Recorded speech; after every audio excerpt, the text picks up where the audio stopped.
I'm going to stop on my way. Subway. Good evening, everybody.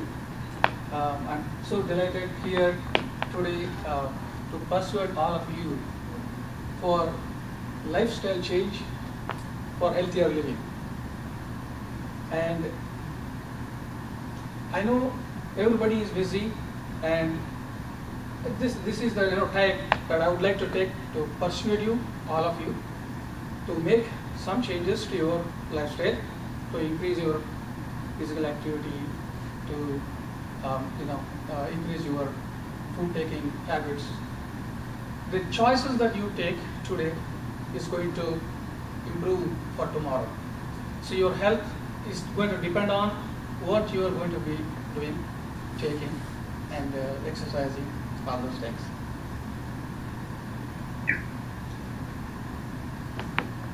I would like to ask how many people are really doing exercise on a regular basis. That's great. And when I say doing exercise, meaning that at least 4 days a week, maybe 30 minutes. And as per the standards, they say per week 2.5 hours of time is required as per the studies. And how many of you try to really calculate and see the BMI, where you stand, we have the different standards, underweight, normal or overweight. How many of you would able to do that? And do you know where you fall in? Yes. So I have an app here, if somebody wants, and also a link I provided there. Don't give it to any of the women. All right? I'll play with it. You want me to play with it? I'll play with it. Okay. Hey, you. Thank you.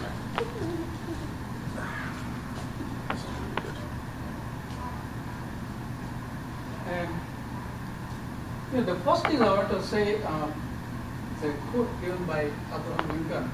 The future depends on what you are doing at present.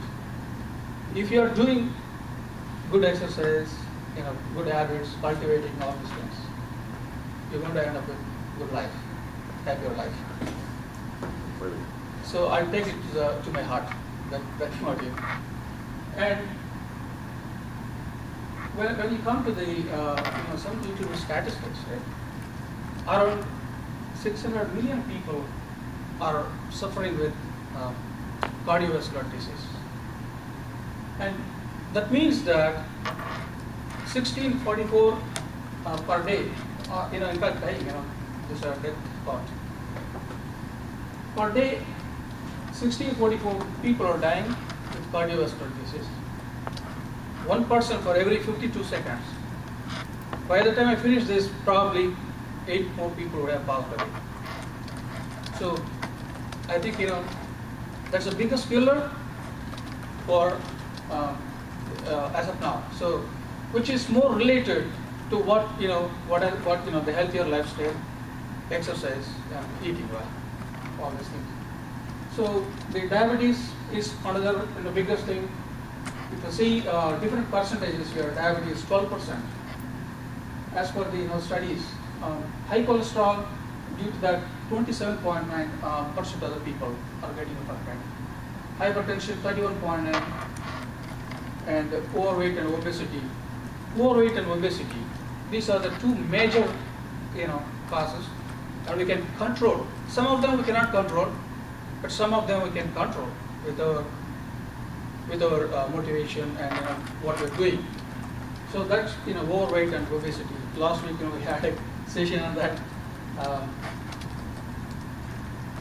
So if you see again the various percentages, the first thing is 52% is related to heart disease. Right?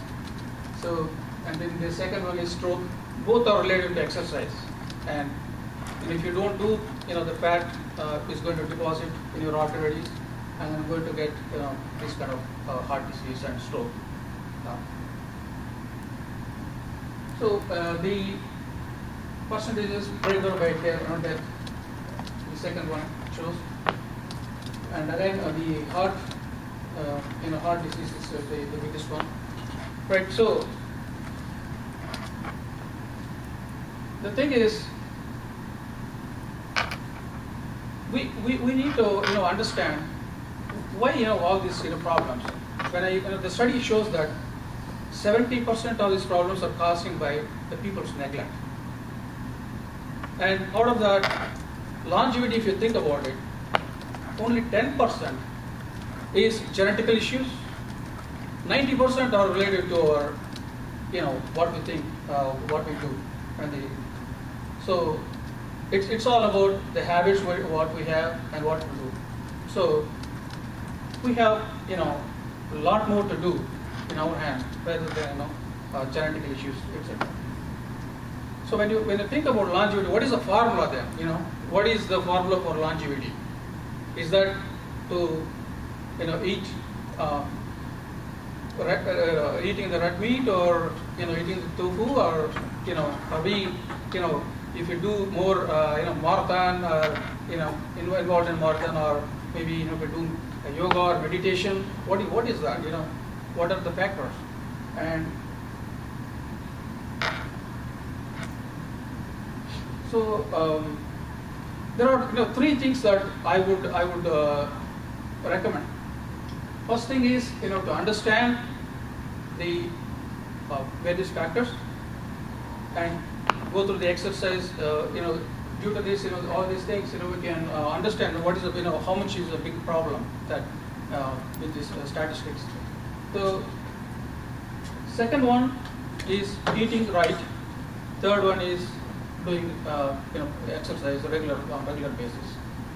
So I have some layout eating plan. So overweight we can reduce by controlling what we are eating, what we are putting in our body, and controlling the total intake of calories. We have to reduce, if you wanted to reduce the overweight, come to the normal. Control total calorie intake and balance it, your diet, balance it with all the nutrients. So mainly reduce. There are a few things to reduce and few things to increase to our diet. These are the few things.